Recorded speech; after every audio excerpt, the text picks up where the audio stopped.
پہاڑوں کے دامن میں واقع شہر خوزدار ان دنوں یخبست ہواؤں کی لپیٹ میں ہے، جس سے سردی کی شدت بڑھنے لگی۔ ایسے میں خوزدار کے باسیوں نے رخ کر لیا یخنی اور سوپ کے ٹھیلوں کا، جہاں شہری خود کو ٹھنڈ سے محفوظ رکھتے ہوئے اس کی لذت سے بھی محسوس ہوتے ہیں۔ خون جما دینے والی سردی میں سوپ کی افادیت زیادہ ہے۔ یخنی جسم کو حرارت پہنچانے میں زیادہ مؤثر ثابت ہوتی ہے۔ یوں تو سوپ اور یخنی دونوں سردیوں میں بہترین ہیں، لیکن زیادہ تر لوگ سوپ پینا پسند کرتے ہیں۔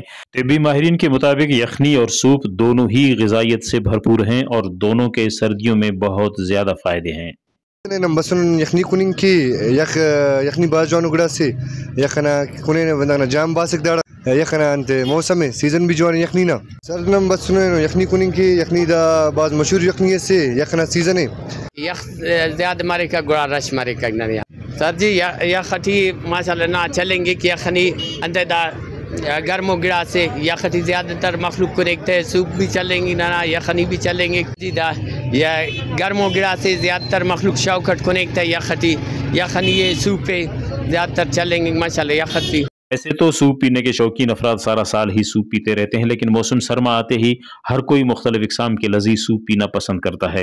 بچے، بوڑھے اور نوجوان سبھی شوق سے سوپ پیتے ہیں اور بازار میں ہر جگہ سوپ کی فروخت ہوتی ہے۔ رپورٹ مرتضی بلوچ، وش نیوز، خوزدار۔